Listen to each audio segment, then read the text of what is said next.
Olá, seja muito bem-vindo ao Começo de Conversa, um programa de entrevistas diferente, um bate-papo franco, aberto, sem censura. O Começo de Conversa é transmitido por 3 emissoras, Supercanal TV, UNEC TV e TV Sistec. Ele também pode ser acompanhado pelas redes sociais. A medicina que conhecemos vem se transformando muito devido aos avanços das tecnologias. O acesso à informação e à comunicação através da internet estão mudando não só a relação entre paciente e profissional, mas o comportamento da sociedade diante da própria saúde, a rotina dos médicos e o ritmo de desenvolvimento da ciência. Hoje, no Começo de Conversa, eu estou recebendo um mineiro da Zona da Mata, que desde criança sempre quis seguir essa carreira. Saiu de Juiz de Fora para estudar no Rio de Janeiro e hoje trabalha como médico em Caratinga e região. Ele é otorrino, alergista e em breve também será nutrólogo e médico esportivo. Quer saber quem é o nosso convidado especial de hoje? Não saia daí, nós voltamos já já.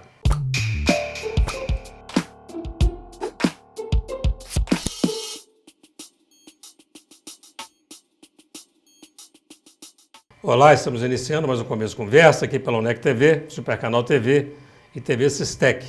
Vamos agora ao quadro Você na Tela do Começo de Conversa. Olá, meu nome é Edilson Vaz, sou cinegrafista e queria mandar um abraço para a galera do Começo de Conversa. Os nossos agradecimentos, nosso abraço ao Edilson Vaz, ele que é cinegrafista do Cazu.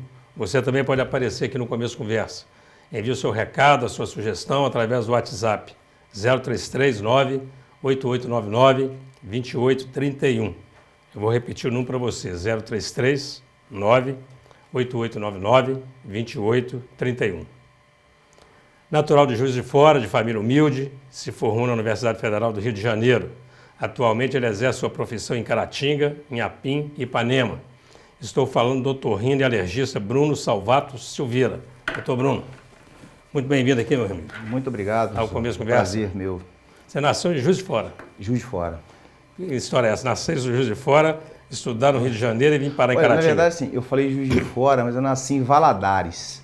Mas eu saí de Valadares com 2 anos de idade. Então, assim, eu não... Foi criado em Juiz de Fora. Meu pai é representante comercial, né? Então, ele era transferido constantemente de cidades. Então, eu fui para Juiz de Fora muito novinho, então eu não conhecia. Eu fui conhecer Caratinga... Eu vim para Caratinga e fui conhecer Valadares. Então, eu morei em Juiz de Fora. Depois eu morei em Valença, que é no estado do Rio, né? Conheço. Aí então, depois... Valença tem uma universidade lá, uma faculdade de medicina. Então, comecei lá na medicina lá. Aí eu fiz a prova pro Rio, para Federal do Rio de Janeiro e morei no Rio. Em Juiz de Fora você ficou lá por quanto tempo? Viveu em Juiz de Fora? Até 19 anos. Que lugar ali em Juiz de Fora? Pô, morei em Santa Terezinha, que é um bairro mais humilde lá. Depois morei no Cascatinha, que é outro bairro. No centro da cidade. Cascatinha já saiu do Juiz de Fora e indo pro Rio. Saí indo pro Rio. Você já estava perto querendo ir pro Rio já de Janeiro. querendo ir pro Rio de Janeiro. Ali é bom, né? Cascatinha é um bairro novo. Muito. É assim, ele cresceu muito ultimamente. Cresceu muito. Muito bom o bairro. No final da tranquilo. independência. Não sei agora como é que tá, né? Muitos anos já, né? Que eu saí de lá, mas... Não voltou lá não? Gosta de Juiz de Fora? Vira e mexe, que minha mãe mora lá, né? Eu gosto de Juiz de Fora. Eu adoro Juiz de Fora. Mas fiquei lá dessa parte aí boa, né? Quando eu morava no Rio e Juiz de Fora, né? Tá ali. Muito perto. Aí eu ia. Quintal, né? Quintal. Ia direto, todo final de semana quase. Era a minha alegria, né? Porque no Rio era um perrengue danado. O FRJ, pois é, eu ia falar isso, quer dizer, você foi para estudar no Rio de Janeiro. Estudar. República. Complicado, né? Nossa Senhora, perrengue total. Era uma época boa. Era difícil? Ah, foi. Meu pai é representante comercial, mas ele teve uns problemas na vida e não teve jeito. E minha mãe, professora, né, de 1ª, 4ª série. Então, aquele salário que todo mundo sabe aí é uma vergonha, né, no Brasil. Então, assim, ela é município e estado, em Juiz de Fora. Até hoje ela me aposentou. Mas minha mãe, com 3 filhos, meus irmãos não quiseram seguir a área de medicina. E um é farmacêutico, mas foi fazer farmácia agora, mais velho. E o outro, ele não quis estudar, não gostava de estudar. Eu ia te perguntar isso, quer dizer, médico é só você da sua família? A família, eu tenho um primo, que eu não tenho muito contato com ele. No seu núcleo familiar, só você, o resto só eu. São pessoas normais. É né? isso, anormal é eu mesmo. É só você. Que quis da área aí, sempre, desde criança. Minha mãe falava que desde os 4 anos eu falava que ia ser médico. É uma profissão muito bonita, né? Muito bonita. Pois é, isso. Eu gosto muito. E por que você acha que veio de onde isso? Filme, livro, alguém falou? É pra você ver, criancinha eu falava isso, que eu ia ser médico. Então, assim, minha mãe falava isso, E né? você prestou vestibular já para medicina mesmo? Eu sempre fiz medicina, nunca pensei em nenhum outro outra curso. coisa? Eu nunca pensei em outro Bacana. curso. No primeiro vestibular, eu, assim, por pouquinho ponto, eu não passei no JF, né? Eu fiquei por décimos lá, que eu dei uma bobeira, não estudei naquela segunda fase ali. Eu tinha condição de passar. Eu fiz minhas molecagens também, nas festas também, mas eu sempre gostei de estudar. Até hoje eu gosto de estudar. Bom. Eu não estudo porque tem que estudar. Tem que estudar. Eu gosto de ler. Eu sempre gostei E deixa eu te falar, e um médico especialista principalmente não para de estudar nunca, né, bicho? Não. Você vê, eu estou fazendo uma outra pós agora, então assim, a gente vai inventando alguma coisa, aperfeiçoando. Eu fiz alergia, tirei o título de... Fiquei 4 anos indo para Juiz de Fora, fiz lá na Suprema, que é uma faculdade excelente de medicina. E agora estrutura. está fazendo o que agora? Não, agora eu estou fazendo essa pós aí, comecei em nutrologia e medicina esportiva. Mas eu estou bem no início ainda, eu quero ficar bom, testar até em mim mesmo, na minha família, ver essa área, que eu vou montar um outro consultório, meu objetivo é montar uma outra estrutura, porque não dá para alergia, cotorrino, não tem nada a ver com, né? Então assim, eu vou para montar uma outra estrutura, até em outra cidade também. E essa escolha pela otorrinolaringologia? Então, otorrino, professor, foi uma coisa assim meio inusitada, porque eu na Federal, a gente quase nem viu otorrino. Como é normal, as faculdades não negligenciam assim, otorrino muito. Um módulozinho, 2 semanas de aula, você pega o basiquinho ali e pronto. Eu queria fazer anestesia, né? Primeiro ortopedia, aí eu desisti. Depois eu queria anestesia, empolguei com anestesia. Falei assim, não, vou ser anestesista, certo? Aí comecei a acompanhar os anestesistas lá e tem um colega amigo, que eu fiquei amigo, sou amigo até hoje, um cara excelente anestesista lá no Rio até hoje. Ele me deu a oportunidade de acompanhar ele nas anestesias. E eu comecei a ficar até bom naquilo. Passei um estágio num hospital no Rio que chama Procardíaco, que tem tudo de anestesia, de cardiologia. Então eu sabia mexer com aquelas máquinas de fusão. Hoje em dia eu não tenho nem noção mais, esqueci mesmo. Falou, essa é a minha área, né? Eu falei, é isso aqui. Esse doutor que viramos amigos, Alexandre Lobo, até grande honra, grande amigo, ele falou assim, vamos tomar um chopp? Aí, vamos. Depois de um plantão nosso lá, ele falou, olha, você tá novo, deixa eu falar uma coisa pra você, não é a tua área não, cara. Aí eu falei assim, que isso, por quê? Tô adorando aí. Não, você é agitado, você fala demais, você tumultua o centro cirúrgico. Aí eu falei assim, você não deve fazer, sai disso aí, cara. Não faz, estou te falando. Caladinho, todo anestesista que eu conheço, bom, ele é calado moita. Ele fica no canto ali dele ali, mexendo com as coisas dele lá. É Tomé, Zé Hugo, chegou um anestesista novo na cidade agora, Diego, muito bom anestesista, fez até gente novo. Ele está na cidade tem um mês. Eu já virei parceiro do cara já. Ele calado, quietinho, ele é tranquilo, entendeu? Eu não sou assim mesmo, eu sou meio agitadão, tudo é meio tático. E aí, mãe, ele sugeriu o otorrino? Aí ele falou assim, vê outra coisa. Eu cheguei em casa, mãe, liguei pra minha mãe, não vou fazer anestesia mais não. Você tá doido? Você tá no 6º ano de medicina, meu filho. As provas começam em outubro de residência, né? Era julho isso aí. Falei, nossa senhora, o que eu vou fazer? Aí eu comecei a namorar com uma menina que virou minha esposa depois, que fazia fonoaudióloga, né? Bacana. Aí ela falou, faz otorrino, você me ajuda aí, você vai ficar otorrino e eu fono, a gente faz uma parceria.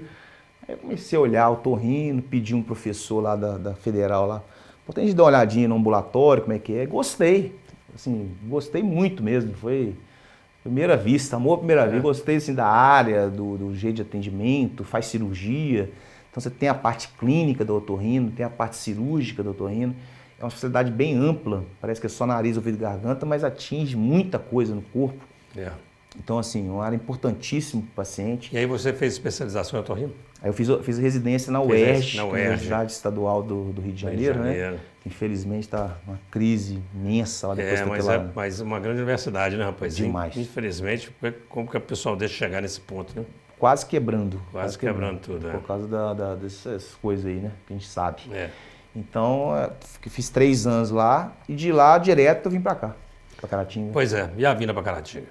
Caratinga, Saiu de onde você tem parente aqui? Não. Amigo? Eu vim na cara e coragem mesmo, não conheci ninguém aqui. É? O senhor Zé Ronaldo, ele era chefe do consórcio de saúde. Ah, muito bem. Aí meu currículo estava no Cata Online, que para mim funciona. Pode nem vocês para falar isso aqui, né? Não, funciona.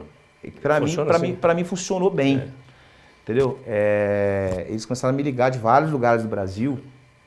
E assim, na época, essa que eu fiquei noivo, essa mulher que falou comigo que faz, otorrino, a gente ficou noivo. E ela falou, olha, surgiu para você uma cidade chamada Caratinga. Eu, Caratinga? Eu falar, mas não tem nem noção. Você nunca nem tinha vindo aqui, não? Não. Você não conhecia Caratinga? Não conhecia, nem Valadares, onde nasci. É. Saí com 2 anos. Aí, vai lá, Bruno, porque Mato Grosso, eu não vou para esses lugares não vou casar com você não. Aí eu falei, lá ganha mais dinheiro, lá vou ter mais oportunidade. Ela falou, não, tá bom aqui, para com isso, vamos ficar por aqui mesmo. Pelo menos tá mais ou menos perto aqui, porque Juiz de Fora eu nem tentei, porque tá saturado Juiz de Fora. Juiz de Fora até hoje piorou, né? Na minha época, quando eu formei, já estava ruim, tem muito médico lá, então eu nem tentei ser profissional. Então vamos fazer um rápido intervalo. O primeiro bloco foi, mas eu quero voltar nesse assunto, até porque eu quero entrar na questão dos mais médicos. Porque quando você fala que Juiz de Fora está saturado, e Rio de Janeiro deve estar saturado também, BH está saturado, mas tem um monte de cidade por aí que está faltando médico. Eu quero ver a sua opinião sobre isso. Você não sai daí. No próximo bloco vamos conhecer um pouco mais sobre a história do médico de Juiz de Fora, que mora em Caratinga, Dr. Bruno Salvato Silveira. Nós voltamos já já.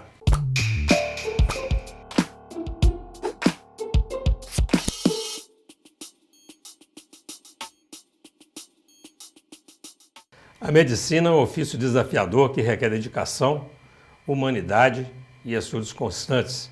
E para falar sobre essa nova profissão, estamos recebendo hoje aqui o otorrino e alergista Dr. Bruno Salvato Silveira. Dr. Bruno, nós terminamos o primeiro bloco e aí eu quero pegar o gancho naquela sua fala quando você falou que Juiz de Fora estava saturado, quando você veio parar em Caratinga.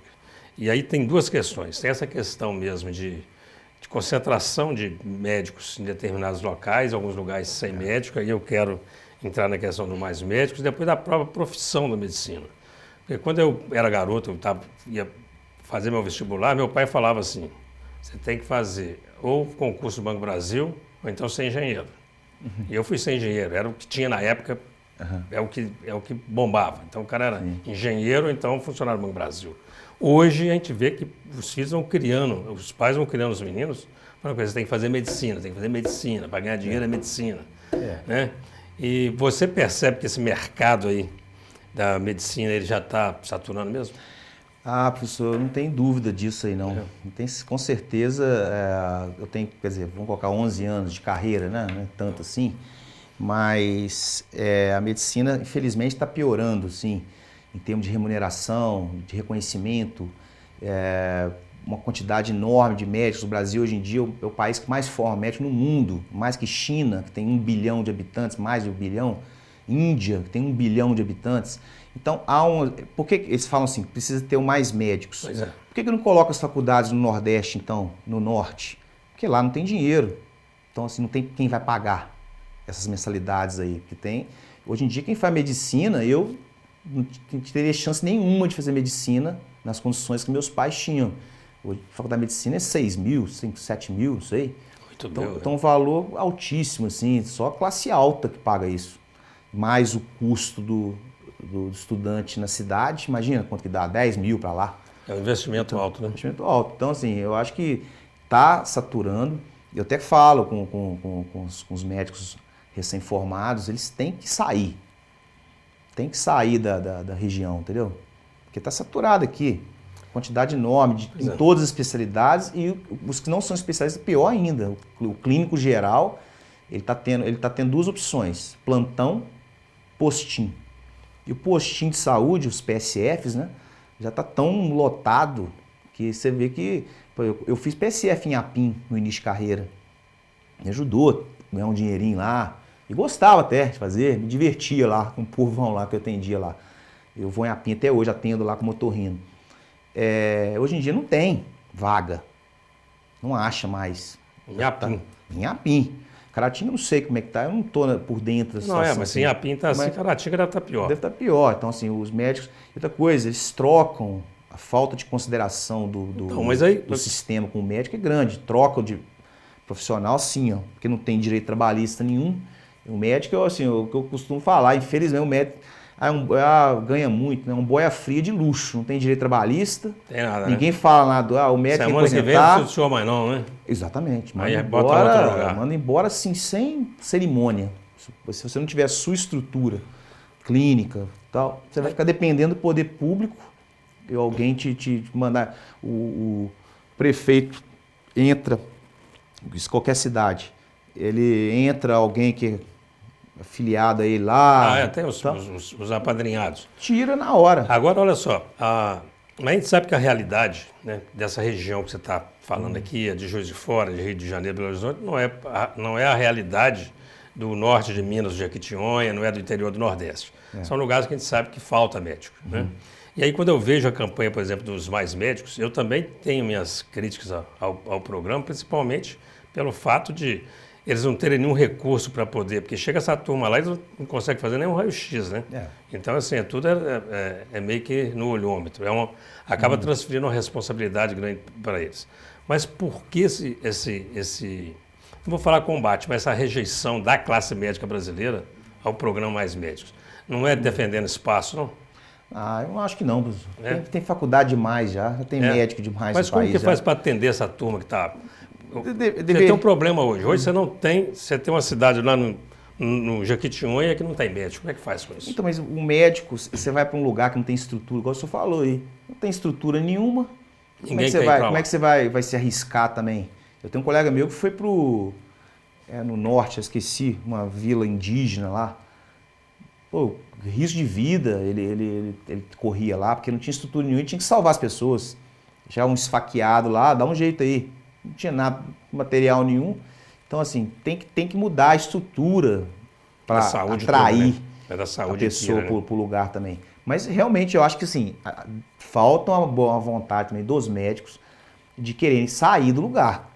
Entendeu? Eu sou daqui de Caratinga, vou ficar aqui mesmo. É igual você fez, peraí. Eu nem sei, Juiz de Fora, criado em Juiz de Fora, adoro Juiz de Fora. Ele estudou no Rio e veio parar em Caratinga, só uma mudança. Exemplo, Rio de Janeiro, na minha época, de 11 anos atrás, já estava defasado, já estava ruim já. Hoje em dia piorou muito, eu conheço uns médicos lá, até que tem plano de saúde, tá passando perrengue assim, incrível lá.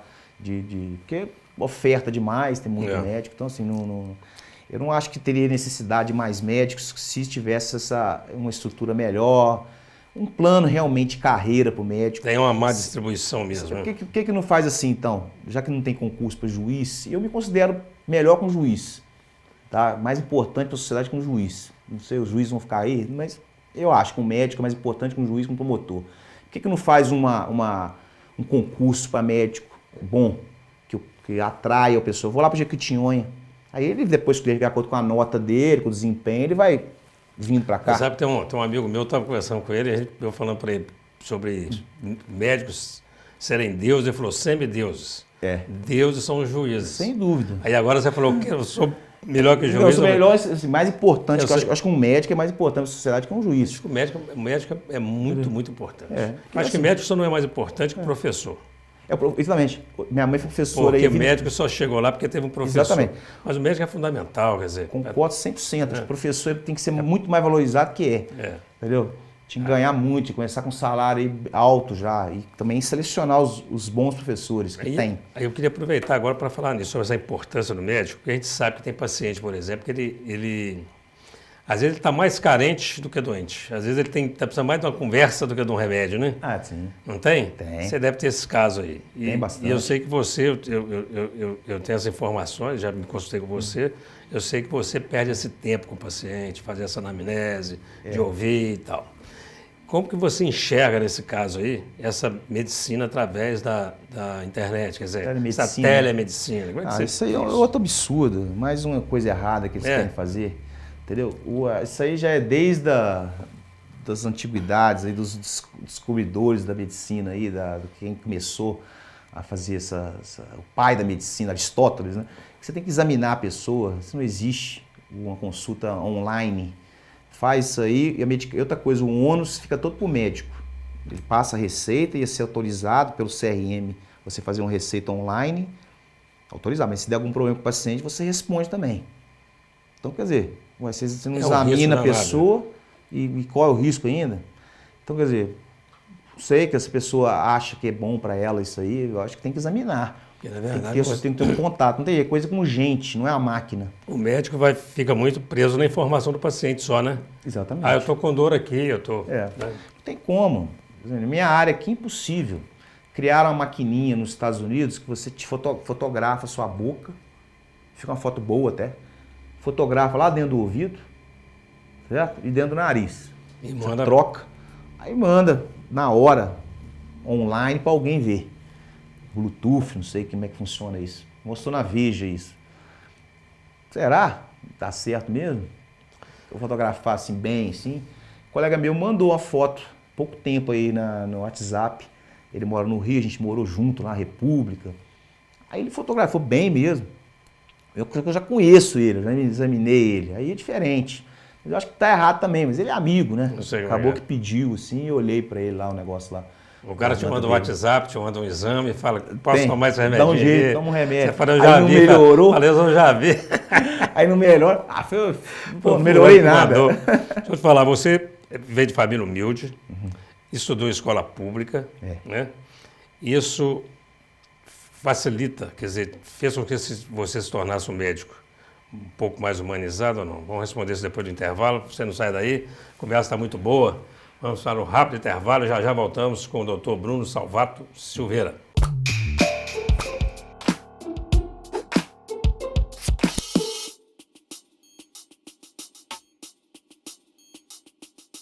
Olá, estamos de volta com o Começo Conversa e você que chegou aí agora vai poder acompanhar o terceiro e último bloco de uma sensacional entrevista com o Dr. Bruno Salvato Silveira. Dr. Bruno, ele está falando sobre a medicina humanizada. Primeiro eu queria saber se você acha que isso é importante. E depois se a sua criação, a sua formação propicia isso, quer dizer, facilitou. Com certeza eu procuro, professor, me colocar no lugar da pessoa. Isso eu sempre fiz. Eu aprendi até com um professor meu das antigas, ele falou assim, olha, você quer ser bom médico? Precisa ser excelente, pode ser bom. Resolva o problema da pessoa, saiba encaminhar quando você não souber que ele tem, tá? Não seja prepotente, achar que você sabe tudo. E se coloque no lugar do outro. Sabe que eu faria isso aí, fosse meu filho, fosse meu pai? Eu passaria esse remédio aqui, R$200, o cara ganha salário mínimo, vou pedir esse exame aqui à toa para a pessoa aqui. Então, assim, isso eu não faço. Quem me conhece, os pacientes que eu tenho lá e pessoas que convivem comigo, sabe que eu até evito pedir exame inútil para a pessoa, entendeu? Eu pedir exame que precisa, não tem, que vai ser fundamental para o meu diagnóstico. Então, assim, o atendimento tem que ser humanizado, você está lidando com um ser humano ali, entendeu? Então, eu procuro me colocar no lugar da pessoa, ouvir um pouco, né? A gente faz um trabalho meio de psicólogo, às vezes sim, porque a pessoa está ali, igual você falou, ele vai lá, às vezes, com uma conversa, ele fica bom. Eu pego muito caso de ensino vestibular, né, que é tonteira, labirintite, que o povo chama de labirintite. E muitos casos ali são emocionais. Eu já conversei com várias pessoas, assim, pacientes lá no consultório, assim, você passa um remédio e depois você vai conversando com ele fica ótimo. Ah, não, melhorei. Você vê que não foi o remédio, entendeu? Um bate-papo ali, conversa, ele se sentiu bem. Um pouco de carência. Alergia se é alergista e otorrino. As suas áreas estão interligadas? É demais, professor. Eu atendo assim muitas pessoas alérgicas, né? Então assim, eu fiz alergia por isso. Eu tinha um atendimento, eu tenho uma demanda de 80% aí do consultório de rinite. Aí eu falei, vou aprender mais, quero ficar bom nisso aí. Hoje em dia tem o tratamento com imunoterapia, né? Que é a vacina, que as pessoas falam, que eu tenho já, não sei, mais de 150 pessoas que fazem vacina. E a melhora é gigante, assim, ele melhora muito mais que qualquer remédio. Está no site da Organização Mundial de Saúde, não é uma coisa que foi criada há pouco tempo, tem mais de 100 anos que existe isso, foi só aperfeiçoando. Então, assim, depois que eu aprendi questão da imunoterapia, eu pergunto para a pessoa se tem condição de comprar a vacina. Se tiver, é o melhor tratamento, para ele evitar aquele tanto de remédio que tem que ficar usando aí de rinite, sinusite, que a gente brinca, os ites, né? Então, assim, ele vai ter uma melhora muito grande. Com ali. a vacina para isso. Com vacina para isso. Existe. A vacina para gripe? A vacina para gripe é importante, sim. Eu falo para o paciente, olha, se você tem uma doença crônica, a gente faz um laudo aqui, mesmo que não esteja na faixa etária que o governo coloca, né? Na verdade, todo mundo deveria tomar. Tá. Porque tem vários tipos de vírus. Então você é a favor mesmo da vacina? Eu sou totalmente favorável. Agora essa história, por que tem essa...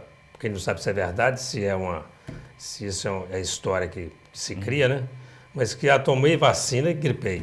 Eu nunca gripo, tomei essa danada da vacina e gripei. Não, é mito. É mito o seguinte, mesmo, na né? verdade, você está injetando o vírus que causa para o seu corpo ter a imunidade. Então, isso é de acordo com a pessoa, com o organismo ali. Às vezes o corpo está criando anticorpos que vai te defender depois. Então, ele pode ter um sintoma parecido com a gripe no início, mas depois ele fica bom, protege, entendeu? Mas às vezes a pessoa, por exemplo, ele pode ter uma rinite. Ou então às vezes já ia gripar mesmo, ia ser Exato. pior ainda, veio até mais leve Veio que até mais leve. Da vacina. Então, assim, eu escuto muito isso. Os idosos não querem tomar a vacina. O governo mira no idoso. O alvo número 1 é o idoso, acima de 60 anos. Eles não querem tomar. Mais da metade, está nos jornais aí, mais da metade das vacinas ficam nos postos. Mas aí. Eu já tomo desde os 55, então tomo há 5 anos. E sempre assim, atrás de uma rinite, alguma coisa, aproveito para tomar. E não gripei não, mas não. Com bom demais. Eu tomo, assim, o médico tem que tomar porque a gente tem contato, né? Com o paciente, no hospital. Mas assim, para mim também, eu acho que é excelente o resultado, entendeu? Então, assim, tem que tomar a vacina. Porque ele pode ter uma doença de base, pode ter uma alergia, às vezes deu uma crise alérgica, mas não tem nada a ver com gripe, entendeu? O paciente confunde um pouco isso aí, mas eu recomendo a vacina para todo mundo. Uma outra curiosidade, e aí não é só com otorrino, a maioria dos médicos, você vai, ele vai prescrever uma receita, ele vira para o paciente e pergunta, tem alergia a algum medicamento? Assim. A gente fala que não, porque sei lá se eu tenho alergia a medicamento, fala que não. Como é que trata isso? Quer dizer, o médico acredita no que o paciente fala, o cara que tem alergia mesmo, ele sabe disso, ele fala, eu sou alérgico ao medicamento tal. Não, na verdade, assim, um efeito colateral que tem o medicamento, o paciente considera como alergia. Então ele teve isso aí há anos, na infância, a mãe dele, não toma amoxicilina, não toma dipirona. A maioria dos que tem já pesquisas na alergia que assim, 90% não é alergia, tá? Mas você está no seu consultório lá, ou numa cirurgia, como já teve caso. Aí o paciente fala, olha, eu sou alérgico. Não é nada. Vou aplicar assim mesmo, pode. Se der um problema nele lá, tá lascado, porque responsabilidade do médico. Foi falado. Então o paciente relatou isso aí. Então assim, eu tenho casos que eu vejo que tem uma relação, pode ter alguma coisa mesmo, porque existem testes para isso. Por exemplo, o paciente precisa do medicamento. Eu não vou testar uma coisa que ele não precisa de amoxicilina, entendeu? Troca de antibiótico, troca de classe de antibiótico. Agora ele precisa de uma aspirina, por exemplo, o paciente é cardíaco, ele precisa tomar uma aspirina. Aí tem uma história de alergia, você testa a aspirina nele. Ou faz um teste de provocação, para ver se ele tem alguma reação. Coloca ele no hospital, monitorado, toma aí, fica olhando, toma mais uma dose aí, mais um comprimido. Tem que ficar fazendo uma superdosagem nele lá para ver como é que fica. Depois, não deu nada, olha, vamos tomar o negócio que você tem que tomar, você precisa. Então, assim, dá para comprovar isso, se tem ou não. Entendi, agora vou ter que acelerar, que eu tenho 2 questões que eu quero tratar com você, o nosso tempo está acabando. Ronco. Sim. Ronco é um assunto que... Ronco é doença, primeiro, quer dizer, roncar é um problema, isso é só porque incomoda os outros? Não, na verdade, o barulho é para os outros, mas o problema sistêmico para a pessoa é muito grande. Então, assim, o ronco vindo com apneia, né? Pode ser com apneia ou não, com apneia fica mais grave ainda. Então, o paciente pode ter problemas cardíacos, ele dorme mal, ele trabalha mal. Nós estamos falando de roncar e perder ar, Então, é a apneia que é falada, né? Exatamente. Então, assim, o ronco virou quase uma especialidade. Em capitais já tem médicos que trabalham só com ronco. Tem aquelas clínicas de ronco, né? Que as pessoas dormem lá, então. Aí fica monitorado com aqueles fios na cabeça, assim. E tem muitas doenças relacionadas com ronco. Então, assim, é um tratamento importantíssimo na minha área aqui.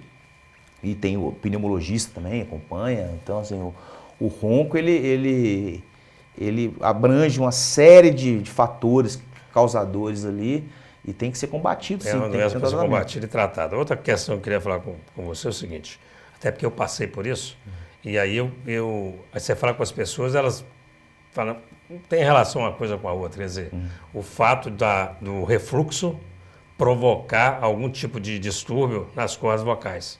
Sim. Porque eu tive foi em função de refluxo. Como é que é isso? O refluxo é o seguinte, porque tem dois tipos de refluxo, entendeu, professor? Que as pessoas confundem. Tem um refluxo gastroesofágico, que é embaixo. E tem um refluxo laringo-faríngeo, que aí o ácido estomacal está chegando daqui. Ele passa direto aqui sem causar sintoma. Então, muitas vezes, 90% dos casos, é esse. Não é o de baixo. Entendi. Então, a pessoa não tem sintoma aqui na região do estômago. Ele tem sintoma na região da garganta. E como o esôfago está logo atrás das cordas vocais, é uma relação direta, então, né, duas passagens ali, o esôfago joga ácido em cima da corda vocal. Então ele pode inflamar a corda vocal, a pessoa ficar rouca. Então tem muita relação, tem um cantor famoso aí, que um dia eu vi ele falando na televisão, eu tenho refluxo, mas eu não trato. Entendeu? A voz dele tá ruim, você vê na televisão, o cara mudou a voz dele totalmente. Então é uma doença crônica. Você não vai tratando, vai piorando. E pode virar até doenças mais graves, assim, o refluxo. Então, é uma coisa assim que as pessoas confundem bem. Fazem, eu não tenho inflamação nenhuma. Como é que eu tenho refluxo? O estômago não está doendo. Porque tem dois tipos, só que o tipo maior, que predomina mais, é este de cima. Muito bem. Então, assim, doutor, conversa boa demais, vai precisar de mais tempo, infelizmente não temos. Muito boa. Você vai se dirigir para essa câmera aqui, por favor. Vai deixar o seu recado aí para os nossos telespectadores da UNEC TV, TV Sistec, Supercanal TV, para os internautas. Eu quero assim, falar com as pessoas para cuidarem dessa questão respiratória. É importante, e não só a respiratória, como questão auditiva, né, a saúde auditiva. A gente tem até campanhas aí em relação ao aparelho auditivo, tem o aparelho que é dado pelo SUS. Então, assim, na minha área de otorrino tem uma abrangência muito grande que eu acho que as pessoas deveriam dar uma atenção maior em crianças, atinge todas as idades, então criança, idoso, adolescente, então é uma área muito abrangente. E na alergia, sem dúvida nenhuma, a doença que mais cresce no mundo aí hoje em dia é a alergia. Já tem pesquisa em relação, depois da depressão, né? Depressão acho que passou. Então é importantíssima a questão da imunoterapia, saber mais sobre isso, se tem alergia mesmo, alergia de alimentos, tem muito mito em cima também. Então, eu aconselho as pessoas procurarem. Especialista? Um especialista de preferência, que estudou, que está por cima. Bacana. Doutor, ali. Obrigado, bom demais. Obrigado mesmo, professor. Você é demais e deixa a gente à vontade. O começo da conversa vai ficando por aqui. Agradeço a participação do Dr. Bruno Salvato Silveira. Um abraço a você que nos acompanhou. Obrigado pela audiência, pela atenção e até a próxima, se Deus quiser.